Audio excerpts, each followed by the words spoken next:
The room felt colder than usual that night. I sat on the edge of our bed, staring at the small crack in the wall like it held all the answers. My heart pounded so hard I could hear it in my ears. For months, I'd felt it. The little digs, the sideways looks, the way my mother-in-law would smile sweetly while saying things that cut deep. "Oh, honey, you're so modern," she'd say, like being independent was a bad word. My father-in-law would nod along, never defending me. And my husband? He stayed quiet, always changing the subject. I loved him once. We met in college, laughed over cheap coffee, dreamed about a simple life. But after the wedding, everything shifted. His family moved closer, too close. They started helping with everything. Cooking suggestions turned into orders. My clothes got called too flashy. My job? Why work so hard when you have a man? The comments piled up like stones on my chest. I started to wonder, do they even want me here? One evening, after another tense dinner where my mother-in-law accidentally spilled sauce on my favorite dress and laughed it off, I decided enough was enough. I needed to know the truth. Were they just rude, or was something darker going on? So I came up with a plan, a risky one. I would pretend to be helpless, completely helpless. See how they acted when they thought I couldn't fight back. The next morning, I started small. I forgot how to use the washing machine, even though I'd done laundry for years. I stood in the laundry room looking lost, twisting my hands. I don't know why it's not working, I said in a soft voice. My mother-in-law walked by, rolled her eyes, and muttered, "Some women just can't handle basic things." But she didn't offer help. She called my husband instead. "Your wife needs you again," she said, loudly, like I was a child. That was the first sign, but I kept going. Over the next few weeks, I acted weaker every day. I pretended my back hurt so bad I couldn't lift groceries. I tripped in the kitchen and let dishes crash, then cried like it was the end of the world. I asked silly questions about bills, even though I paid half of them. Each time, I watched their faces. My husband sighed a lot, rubbed his temples, said things like, "Come on, babe, it's not that hard." But his parents? Their eyes lit up in a strange way, like they enjoyed seeing me small. One afternoon, I pretended to have a bad headache and went to lie down early. I left the bedroom door cracked just enough. I heard them in the living room, my in-laws and my husband. Their voices were low but clear. "She's falling apart," my mother-in-law said with a small laugh, perfect timing. My father-in-law grunted. "We just need to push a little more, make her think she's losing her mind." My husband spoke up. "I don't know, she's not that bad." "Oh, please," his mother snapped. "You know what we talked about. If she leaves on her own, or if we make her leave, it's easier for everyone. No messy fight. And then you can finally be with someone who fits, someone who listens." My blood turned to ice. I pressed my hand over my mouth so I wouldn't gasp. They were plotting to drive me away? On purpose? And my husband? He wasn't stopping them. He was part of it? I lay there shaking, tears burning my eyes. This wasn't just disdain. This was a plan, a real, cruel plan. But I wasn't helpless, not really. That night, while they slept, I started recording everything. I put my phone in hidden spots, on shelves, in pockets, under pillows when I napped. Every conversation, every whisper, every time they mocked me behind my back. I saved texts where my mother-in-law sent my husband articles about how to spot a bad wife. I noted dates and times when he agreed with them instead of me. The more I collected, the angrier I got. But I stayed calm on the outside. I kept acting weak, letting them think their plan was working. My husband started staying out later, saying work was busy. I knew better. I saw the way he looked at his phone, smiling at messages I wasn't allowed to see. One day, I broke down in front of them all. I cried, said I felt useless, that maybe I wasn't good enough for this family. My mother-in-law patted my shoulder, fake sympathy dripping from her voice. There. Some people just aren't cut out for marriage. My husband hugged me, but his arms felt stiff, cold. That night, I listened to the latest recording. They were in the kitchen. "She's falling apart," my father-in-law said with a small laugh. "Keep it up. Once she's gone, we can sell the house, take our share. She won't fight if she thinks she's the problem." Sell the house? Our house? The one we bought together? My name was on the deed too. And then my husband said the words that broke me completely. "Yeah, I think it's time. I can't keep pretending." Pretending to love me. I sat in the dark, phone in hand, tears falling silently. I had the proof now. Every ugly word, every betrayal. But why? What was the real reason they wanted me gone so badly? There had to be more, something they hid even from each other. I wiped my face and took a deep breath. This wasn't over, not by a long shot. If you're hooked on this story and want to know what happened next, how I turned the tables, what shocking secret I uncovered, and why it all led to divorce, hit that subscribe button right now and turn on notifications. The days after that kitchen recording felt like walking through fog. Every smile I forced, every thank you I whispered when my mother-in-law handed me tea tasted like poison. But I kept the mask on. I had to. One wrong move and they'd know I was listening. One slip and the evidence I'd collected, the secret audio files saved on a hidden USB drive in my purse, could disappear. I started acting even more broken. I stopped wearing makeup. I let my hair stay messy. I forgot to eat lunch, then cried in the bathroom loud enough for them to hear. My husband came home one night smelling like perfume that wasn't mine. He said it was from a coworker's hug. I nodded like I believed him. Inside, I was screaming. The next big piece came on a rainy Saturday. My in-laws announced they were having family coffee at our house, just the four of us. I made sure to look extra tired, dark circles from staying up recording, pale from not sleeping. I sat on the couch hugging a pillow like it was my only friend. My mother-in-law started the conversation sweet. "Sweetie, we're worried about you. You seem so overwhelmed lately." She reached over and touched my knee. Her hand felt cold. I let my lip tremble. "I know, I'm trying so hard, but everything feels heavy." My father-in-law cleared his throat. "Maybe it's time to think about what's best for everyone. Sometimes people grow apart." My husband looked at the floor. He didn't say anything to defend me, not one word. Then my mother-in-law leaned in closer. Her voice dropped low, like she was sharing a secret. "We've been talking. There's this nice clinic upstate. They help women who feel lost. You could go for a little while, rest, get your head straight. We take care of everything here." A clinic? My stomach twisted. They wanted to send me away, like I was broken furniture they could store somewhere. I wiped fake tears. "You think I need that?" "It's for your own good," my father-in-law said firmly. "And honestly, it would give us all some peace." Peace. The word hit like a slap. They wanted peace without me. That night, I added the clinic idea to my growing list of proof. I also started copying important papers, our marriage certificate, house deed, bank statements. I took photos with my phone in the bathroom, heart racing every time someone walked past the door. I emailed copies to a new Gmail account only I knew about. Password long, two-step verification on.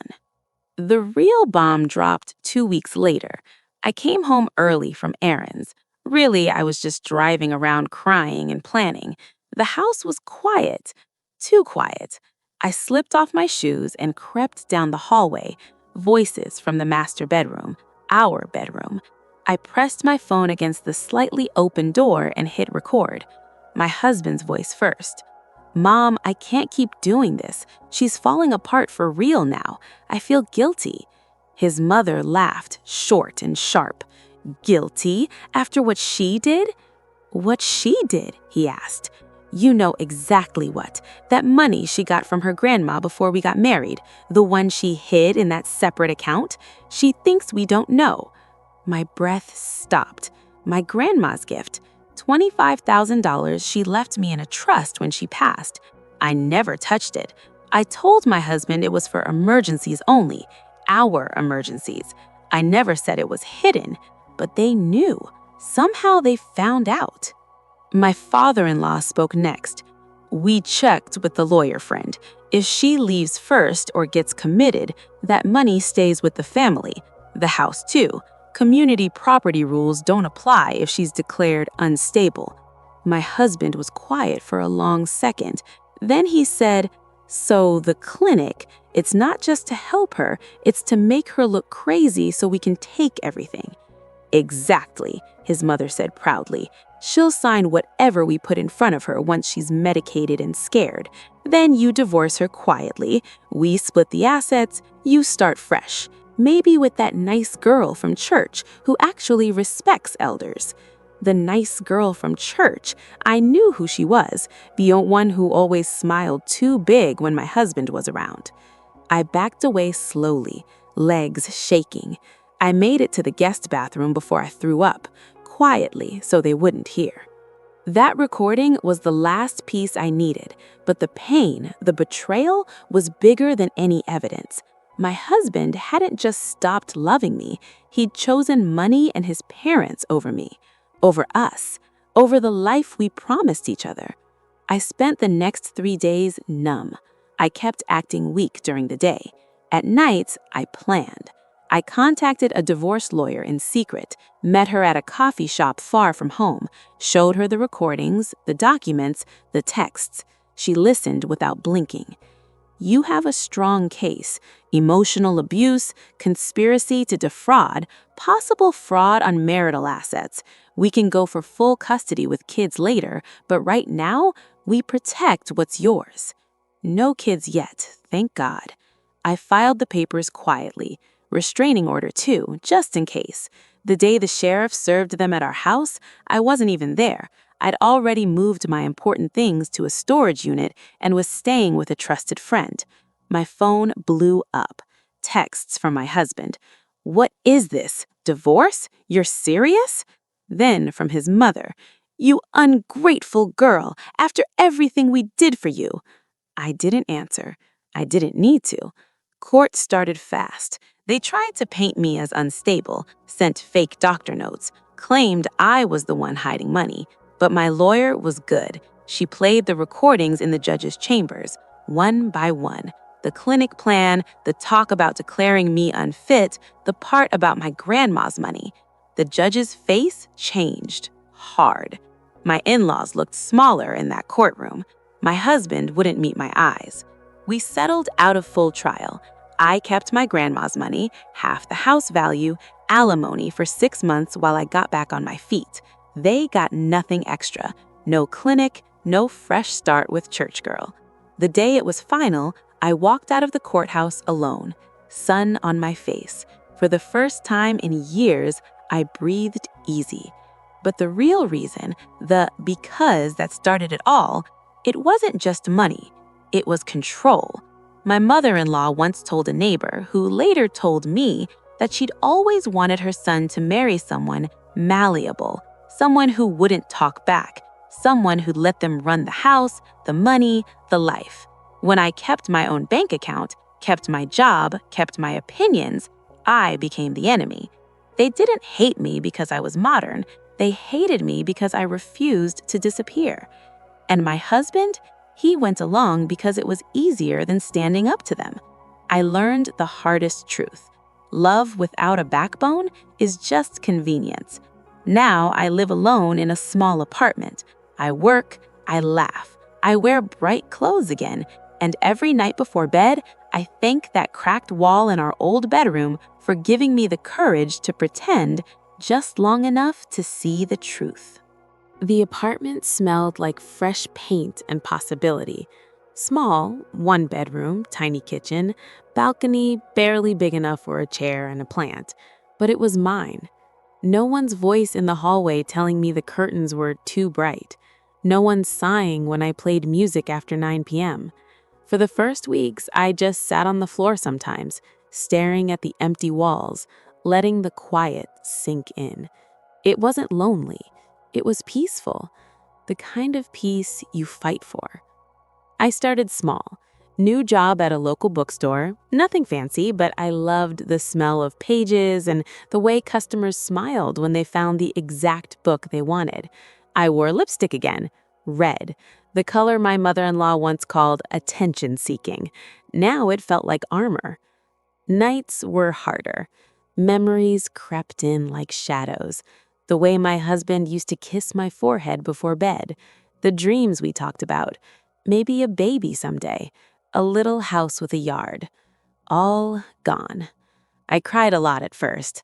Then one evening, I opened my laptop and started typing. Not for anyone else, just for me. Every ugly detail, the fake helplessness, the recordings, the courtroom stares. Writing it down made the pain smaller, like putting sharp pieces into a box instead of letting them cut me from the inside.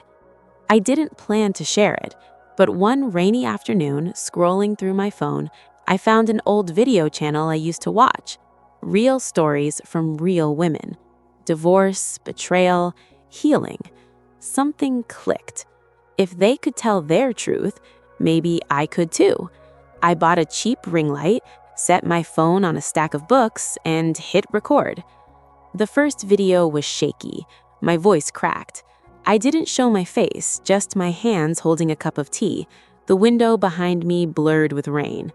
I talked about pretending to be helpless, about overhearing the plot, about the clinic, about the money they wanted so badly.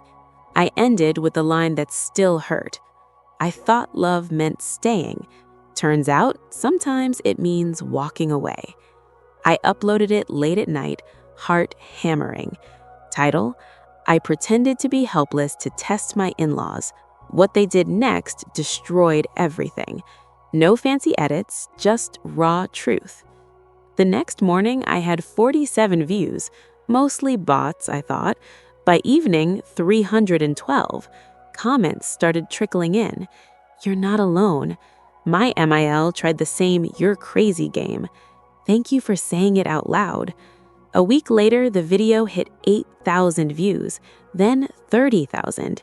People shared it in groups, on forums, in private messages to friends who needed to hear it. Strangers sent emails. Some cried in voice notes. I'm in the middle of this right now, one woman wrote. Your story gave me the courage to record too. I kept going. Part 2, Part 3. I talked about the lawyer who believed me when no one else did, the judge's face when the recordings played, how I kept my grandma's money, not out of greed, but because it was the last piece of someone who loved me unconditionally. I showed blurred screenshots of texts, played tiny clips of audio with voices changed. Always careful, always legal. The channel grew, not overnight famous, but steady. Women my age, older women who'd stayed silent for decades, younger ones spotting red flags early. They commented things like, I left last month, best decision ever. You saved my sister. She watched your video and filed papers. My husband chose his mom too. It still hurts, but I'm free. And then came the messages that changed everything. One arrived on Tuesday. Subject: I'm the nice girl from church. My stomach dropped. I almost deleted it without reading. But I opened it. Hi, my name is Sarah. I'm the one your in-laws wanted your husband to end up with. I had no idea about any of this until after the divorce. He told me you were unstable and difficult. I believed him for a while. Then I heard your story. I'm so sorry. I blocked him the same day. If you ever want to talk, I'd like to say it in person. I stared at the screen for a long time. Part of me wanted to hate her, but another part, the bigger part, knew she'd been used too, a pawn in their game. We met at a quiet cafe 3 weeks later. She was nervous, twisting a napkin. Pretty in a soft way, kind eyes. She apologized again and again, told me how your ex had love-bombed her after the split, promised a future, then started the same quiet controlling things his parents taught him. She left before it got bad. I watched every video, she said. You're stronger than he ever deserved. We didn't become best friends, but we became something better. Two women who survived the same lie. We still text sometimes, check in, remind each other that healing isn't linear. The channel hit 100,000 subscribers last month. I still don't show my full face, safety first, but I smile more on camera now. I talk about therapy, I go twice a month, about setting boundaries, about dating again, slowly, carefully, about how pretending to be weak showed me exactly how strong I really am. My ex? I heard through a mutual friend he's back living with his parents. The house sold, money split, he's dating someone new, but the comments say she's already complaining about his mom calling too much. I don't feel joy in his struggle, just relief. That chapter closed. Today, I planted herbs on my tiny balcony, basil, mint, rosemary, things that grow even in small spaces, like me. If you're still here, thank you. Thank you for walking this story with me. If any part of it feels familiar, if someone in your life makes you feel small on purpose, know this. You don't have to stay small to keep the peace. Peace comes when you choose yourself. Drop a comment. Have you ever tested someone's true colors? What did you find? Or just say, I'm proud of you if this helped even a little. Subscribe if you want more real stories, more healing, more proof that walking away isn't losing, it's winning your life back. The apartment balcony had become my favorite spot. Morning coffee in hand, watching the sun climb over the rooftops, I felt something new growing inside me. Not just herbs, but hope. Real, quiet hope. The kind that doesn't shout. It just shows up every day and stays. The channel kept growing, slowly at first, then faster. Comments turned into DMs, DMs turned into voice notes. Women, and a few good men, sharing pieces of their own stories. My mother-in-law hides my keys, so I think I'm losing my mind. My husband agrees with everything his parents say, even when it hurts me. I'm scared to leave, but your videos make me think maybe I can. Every message felt heavy, like carrying someone else's pain for a moment. But it also felt purposeful, like the worst thing that happened to me was turning into medicine for someone else. One night, I got a message that stopped me cold. From anonymous helper, subject, you need to hear this before it's too late. The email was short. I used to work for your ex-husband's family, cleaning, cooking, whatever they needed. I heard things they didn't know I heard. They're not done with you. They're talking about appealing the divorce settlement, saying new evidence came up that you were unstable all along. They have a private investigator following you. Be careful. Delete this after reading. My hands shook as I read it twice, then 3 times. A private investigator? After everything? I looked out the window, half expecting to see someone in a car across the street. The street was empty, just streetlights and parked cars. I didn't sleep that night.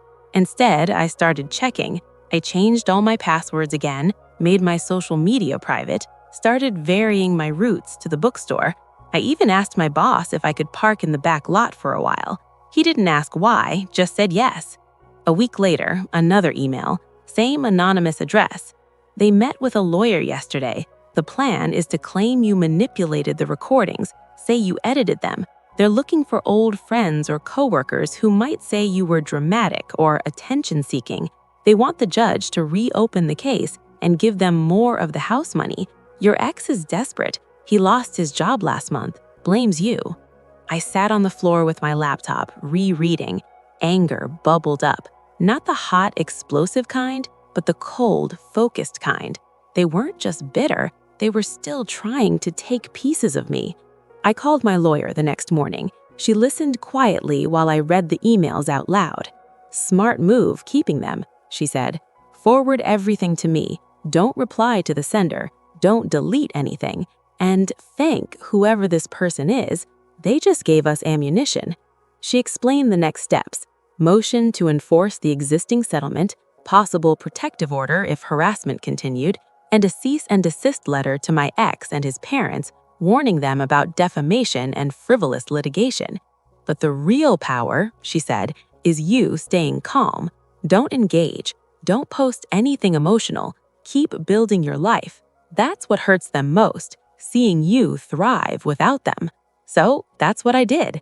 I started a new series on the channel, What Happens After You Walk Away? Simple videos, me in my kitchen making tea, talking about small wins, therapy homework, setting boundaries with old friends who still asked about him, how I learned to say no without explaining, how I stopped apologizing for existing. Views climbed, subscribers passed 250,000. Brands reached out, small ones, women-owned, selling journals, candles, self-defense keychains. I said yes to a couple, not for money, though it helped, but because the products felt honest, things that helped women feel safer, stronger. Then came the surprise that changed everything. One Saturday, my phone rang. Unknown number. I almost let it go to voicemail, but something made me answer. Hello? A soft voice, older, familiar in a way I couldn't place. Is this the woman from the videos? The one who pretended to be helpless? Yes, I said slowly. A pause, then a shaky laugh. This is your ex-husband's grandmother, his dad's mom. I've been watching your channel since the first video, every one. My heart slammed against my ribs. I'd met her only twice, once at the wedding, once at a holiday dinner years ago. She'd been quiet, kind, always knitting in the corner. I didn't know, she said, about the clinic, about the money talk, about how they treated you. I live in a senior home now. My son doesn't tell me much, but my nurse's daughter showed me your videos. I cried for days. I didn't know what to say, so I just listened. I sent those anonymous emails, she continued. I overheard them on speakerphone when they visited last week. I wrote it down. I had my nurse help me email it. I couldn't let them hurt you again. You didn't deserve any of it. Tears burned my eyes. Thank you, I whispered. You didn't have to do that. I did, she said firmly, because I raised my son better than this, and I failed, but I can still fix a little piece of it. I'm giving my lawyer a sworn statement. Everything I heard, dates, words, if they tried to reopen the case, this goes to your lawyer too. We talked for almost an hour. She told me stories about my ex when he was little, how his mother always pushed him to be perfect, how she controlled everything, how she saw the same pattern repeating. She apologized like it was her fault. I told her it wasn't, but I let her say it anyway. Sometimes people need to release their guilt to heal. After we hung up, I sat in silence for a long time. Then I opened my laptop and recorded. Not a polished video, just me, no makeup, hair in a messy bun, sitting on the balcony. I got the kindest message today from someone I never expected, someone who chose truth over family loyalty. And it reminded me, healing doesn't always come from the people who hurt you. Sometimes it comes from the ones who watched in silence and finally decided to speak. I didn't name her, I didn't need to, but I thanked her, out loud, on camera. That video became the most shared one yet. People commented things like, "Grandma's for the win." This made me call my own grandma. We hadn't talked in years. Proof that not everyone in their family is bad. The appeal threat fizzled before it even started. My lawyer got the sworn statement, sent the cease and desist, heard nothing back. Silence is sometimes the loudest surrender. Now I'm planning something bigger, a small online support group for women dealing with toxic in-laws. Free, moderated, safe, names hidden if they want. I'm not a therapist, just someone who's been there, but sometimes that's enough. I still miss the man I thought I married, the one who laughed at my bad jokes and held my hand in scary movies. But that man doesn't exist anymore. Maybe he never did. What exists now is me, stronger, kinder to myself, surrounded by people, old and new, who choose me every day. If you're watching this series and you're still in the hard part, The pretending, the recording, the crying in the dark. Hold on. The other side isn't perfect, but it's yours. Completely yours. Comment below, who in your life surprised you with kindness when you least expected it? Or just write one word, healing. Subscribe if you want to see what comes next. Maybe a live Q&A, maybe guest stories, maybe just more quiet mornings on this tiny balcony, sharing whatever I learn along the way. Thank you for being here, really, from the bottom of my heart. The balcony herbs were thriving now. Basil leaves big enough to pick, mint spilling over the pot like it had nowhere else to be. I watered them every morning with the same little metal can, the one with the dent from when I dropped it the first week here. Routine, small, mine. It grounded me. The channel had crossed 400,000 subscribers. Numbers still felt unreal, like watching someone else's life. But the messages, those felt real. Every day my inbox held new stories. A woman in her 50s who'd stayed silent for 30 years because family is family.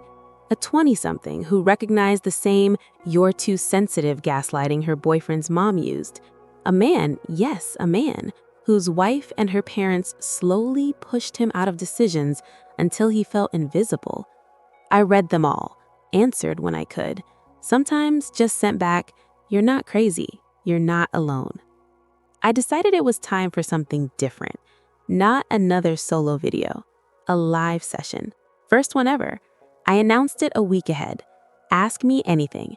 In-laws, divorce, healing, whatever's on your heart. I set rules. No names, no locations, anonymous questions only through the chat.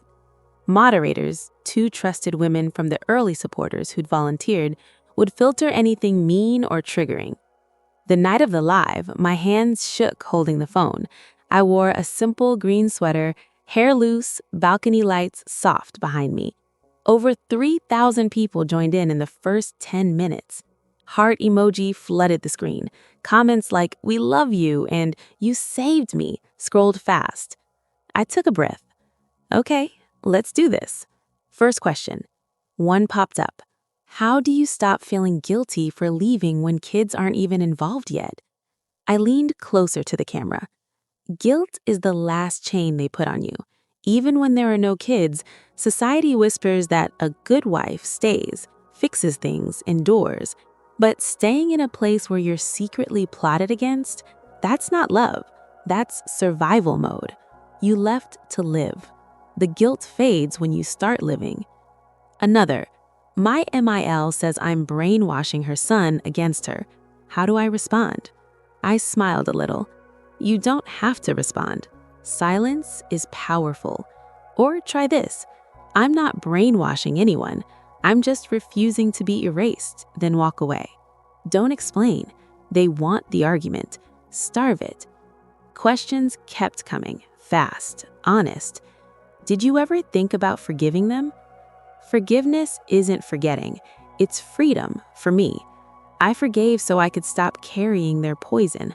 Doesn't mean I want coffee with them, ever. What's one thing you wish you'd done sooner? Trusted my gut the first time I felt that cold smile. The body knows before the mind admits it. Then a question that made the chat explode. Have you dated since? Are you scared? I paused, looked right at the camera like I was talking to one person. Yes, I dated. Slowly. A guy from the bookstore. Quiet, reads poetry, makes terrible puns. We've been seeing each other 4 months. He knows my story. He listened to every video before our first date. Never once said, "That's in the past," or "Move on." He just said, "I'm here for whatever pace you need." Am I scared? Yes. Every time he's late, a tiny voice whispers, "Betrayal." Every time his phone buzzes, I wonder.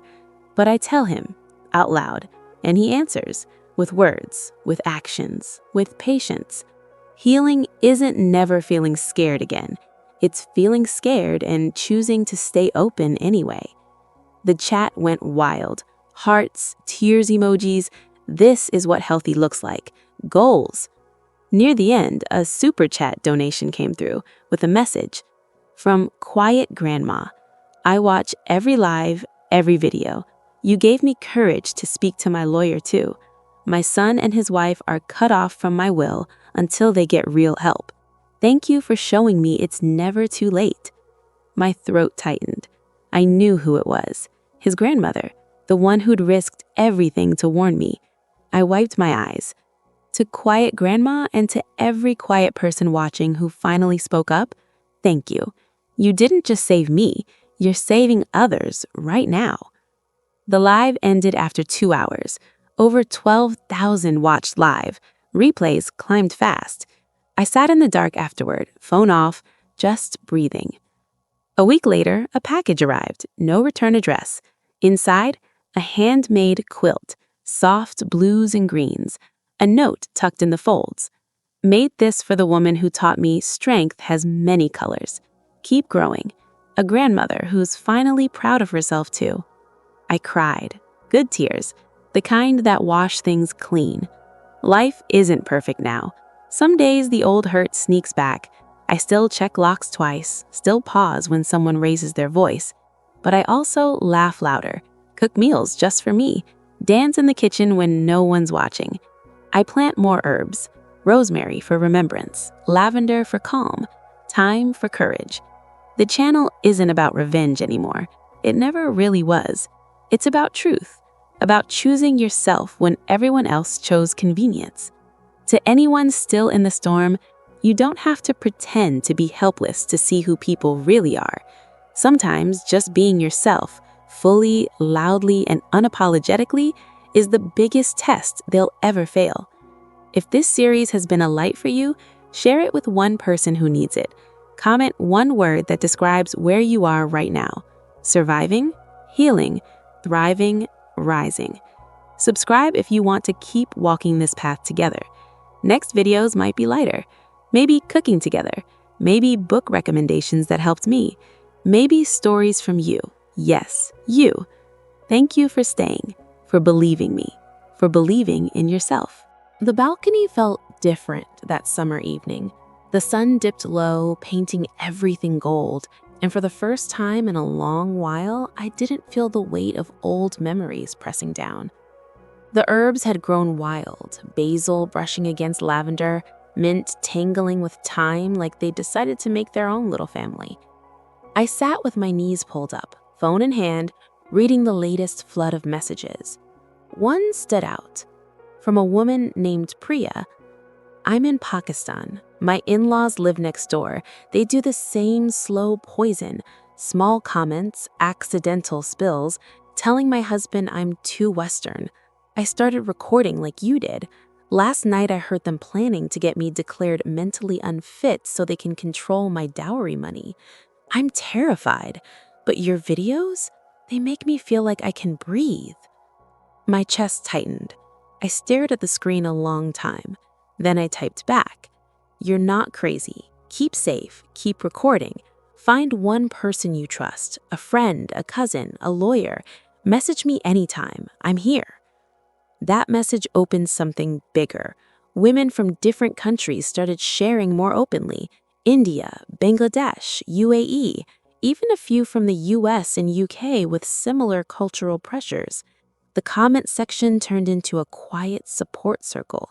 Someone would write, "Same here," and 10 others would reply with hearts. No judgment, just understanding. I decided to do something bigger than a live, a special series, Voices Across Borders. Anonymous voice messages only, no faces, no names unless they chose. I'd read their stories, with permission, shared tips that worked for me, and remind everyone, you don't have to do this alone. The first voice note came from Priya herself. Her voice was soft, trembling at first, then stronger. I pretended to forget things too, forgot how to drive the car even though I have a license. They laughed behind my back, said I was useless. Then I heard them say if I broke enough, my husband would send me back to my parents and keep everything. I cried for days. But yesterday, I met a lawyer friend of my cousin. She's helping me make a safe exit plan.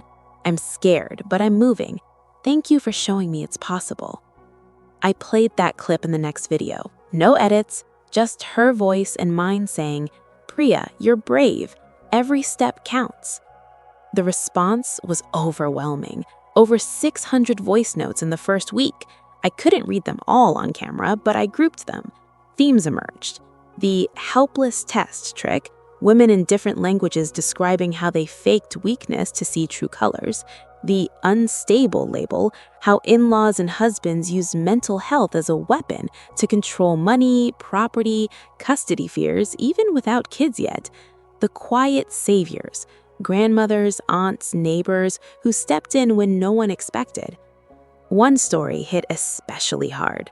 A woman from Lahore. She didn't give a name. "My mother-in-law told everyone I was on pills and dangerous.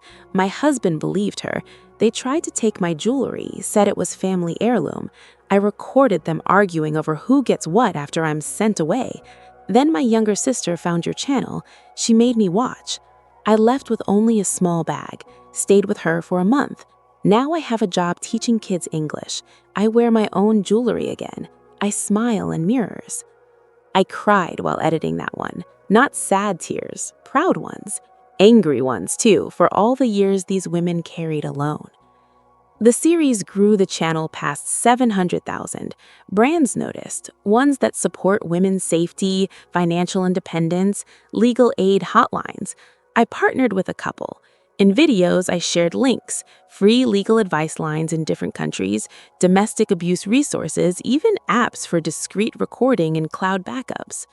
Then came the day I never saw coming. My phone rang, international number. I answered carefully. "Hello?" A man's voice, deep, tired. "This is your ex-husband." The world tilted. I gripped the balcony rail. "I've been watching your channel, all of it. I didn't know how bad it got, how much I hurt you. My parents, they pushed. I left them. I was weak. I'm sorry. I'm really sorry." Silence stretched. I didn't yell, didn't cry, just spoke quietly. "Thank you for saying it, but sorry doesn't fix what happened. It doesn't give back the nights I spent scared in my own home. I've moved on. I hope you do too. Get help, real help, not from them, from someone who'll tell you the truth." He breathed heavy. "I'm in therapy, alone. They don't know. I cut contact last month. It's hard, but I needed to tell you, you didn't deserve any of it." I ended the call gently. No anger left, just closure. A door I didn't even know was still cracked, finally shut. That night, I recorded another video in the series. I sat on the balcony again, stars out, herbs rustling in the breeze. To every woman who sent a voice, a message, a quiet "me too," you changed me as much as you changed me. We built something here. Not revenge, not bitterness. Proof. Proof that one voice can light a path for thousands. Proof that pretending to be helpless can show the world who's truly weak and who's strong enough to rise anyway. I smiled at the camera. Because in the end, the reason they tried so hard to break me, they were afraid of what happens when a woman stops shrinking, when she stands full height, when she says no more. I'm not shrinking anymore, and neither are you. I ended with a simple request. Share one word in the comments that describes your next step. Leaving, healing, growing, thriving, speaking. I'll be reading every one. Then I turned off the camera, sat in the quiet, listened to the city hum below. The story that started with a cracked wall and a fake helpless act had become something bigger, a bridge, a mirror, a reminder. You don't have to stay small to be loved. Sometimes the bravest thing is refusing to disappear. If you're here at the end of this series, thank you from every part of my heart. If you want more everyday stories, book talks, quiet encouragement, subscribe, turn on the bell. We'll keep going together. For now, good night from my little balcony, and good night to every woman finding her way in the dark. You're not alone. You never were. The balcony had changed with the seasons. Autumn leaves from the neighbor's tree drifted down sometimes, landing on the pots like tiny golden notes. I swept them gently into a pile, then let the wind take them. No more clinging to things that didn't belong. Winter was coming, but the herbs still held on. Stronger roots now, deeper than anyone could see. The channel had settled into something steady, not explosive growth anymore, just loyal viewers who showed up every week like old friends. I didn't chase numbers, I chased connection. The Voices Across Borders series had become its own thing. New episodes every month, always anonymous, always raw. Women sent voice notes in Urdu, Hindi, Arabic, Spanish, English with heavy accents. I listened to every one before deciding which to share. Some stayed private, just between us and DMs. Those were the hardest, the ones where fear still lived loud. One voice note arrived on a chilly morning from a girl who sounded no older than 22. My name is Aisha. I live in a small village near Multan. My husband's family is big, loud. They decided I was not enough because I finished college and wanted to teach. They started the same game, telling him I was lazy, forgetful, maybe sick in the head. I watched your videos on my sister's phone when they were asleep. I pretended too, acted like I couldn't cook their favorite dishes right, acted scared of the dark. They smiled behind my back, said if I broke, they could marry him to someone richer, someone who brings more land. I recorded them, hid my phone in the kitchen cupboard. One night I heard my mother-in-law say, "Once she's gone, we take her gold. Her family won't fight villagers like us." My heart stopped. My gold was from my mother, my only piece of her. I didn't run right away. I waited, saved every rupee I could hide, told only my elder brother. He came with 2 uncles at dawn. They took me quietly, no shouting, no drama, just gone. Now I live with my brother in Lahore. I teach at a girls' school. I wear my gold every day, not to show off, to remember I'm still here. Because of you, I knew what their smiles really meant. I knew I wasn't crazy. I knew to record, to plan, to leave before they could lock me away. Thank you, from one balcony to another. I sat with that voice note open for hours. Tears came slow, not just for Aisha, for every woman who'd whispered the same fear in different languages. I played it in the next video. No music, no fancy cuts, just her voice, then mine. Aisha, if you're listening, know this. You didn't just leave a house, you left a cage, and you took your mother's gold with you, not as jewelry, but as proof. Proof that women before you fought too. Proof that you will keep fighting. To every listener right now who's hiding a phone, whispering into the dark, planning in silence, you are not weak. You are strategic. You are surviving. And survival is the first step to freedom. That episode broke records for shares in South Asia. Comments poured in from Punjab, Sindh, KPK, even small towns I'd never heard of. Girls wrote things like, "I'm saving this video, watching when they sleep." My cousin just left too. She said your channel gave her the idea. We are many. We are quiet, but we are moving. Around the same time, something else shifted. My boyfriend, yes, still the quiet poet from the bookstore, asked me to move in together. Not rush, not pressure, just when I was ready. We talked about it over late-night chai on my balcony. He listened while I listed fears. What if I'm too broken? You're not broken. You're rebuilt. What if your family doesn't like me? They'll like whoever makes me smile like this. I said yes, slowly. We found a bigger place, 2 bedrooms, a real balcony, room for more pots. I kept my apartment for a while, just in case. Safety first, always. The first night in the new place, I unpacked the quilt from his grandmother, spread it on the couch. It smelled faintly of lavender and thyme. I touched the stitches and whispered, "Thank you," again. Months passed, the channel hit 1 million. I celebrated quietly, no big party, just a live with cake I baked myself. I invited viewers to share cake in their homes if they could. Thousands commented they did. Pictures of slices on plates, cups of tea beside phones. Small joys multiplied. Then came the letter, real mail, handwritten from prison stationery, my ex-mother-in-law. I almost threw it away, but curiosity won. She wrote, "I'm here because of fraud, something else, not about you. But sitting in this cell, I see things clearer. I was wrong, cruel. I thought controlling everything would keep my family safe. It destroyed it instead. My son doesn't visit. My husband passed last year, alone. I lost everything I tried to hold so tight. I don't expect forgiveness. I just want to say, I'm sorry. You were right to leave. You were right to speak. Watching your videos hurt, but it was the good kind of hurt, the kind that wakes you up. If you ever read this, thank you for not staying silent. Some of us need to hear the truth loud before we change." I folded the letter, put it in a drawer, not to forget, to remember that change can come even late, even in chains. I didn't reply. Some apologies are for the sender more than the receiver. I let it sit there, a quiet end to a loud chapter. Now the balcony is shared. 2 chairs, 2 mugs most mornings. He waters the herbs when I'm traveling for speaking events. Small ones, women's groups, sometimes online panels about financial abuse and emotional control. I talk about the recordings, the pretending, the leaving, the rising.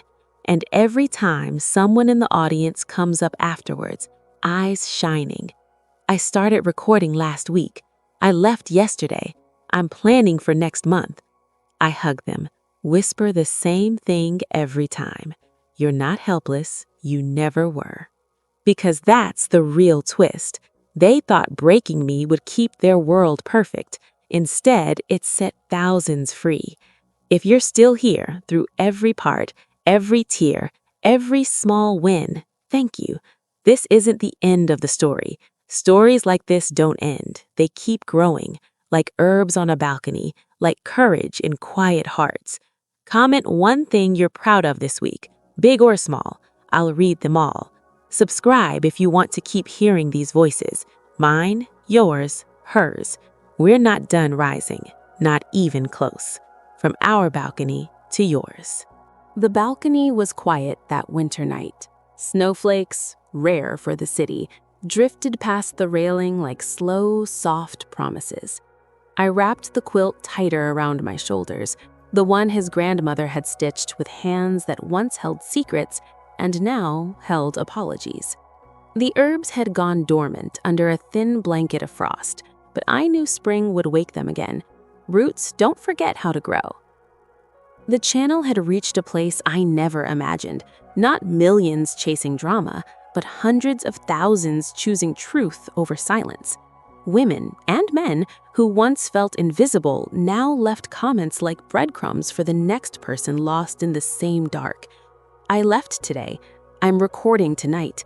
I smiled at myself in the mirror for the first time in years. Each one felt like a small lantern lit in someone else's storm. I didn't plan a grand finale video. No fireworks, no dramatic music.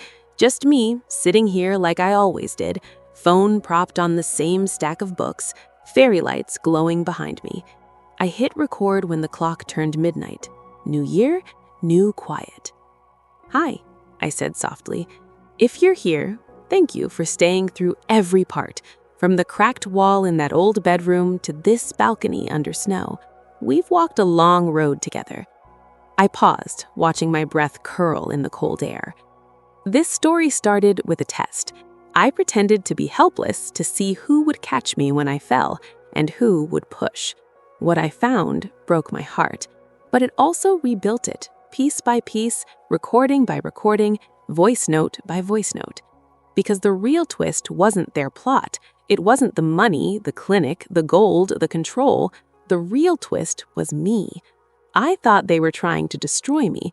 They were actually handing me the map out.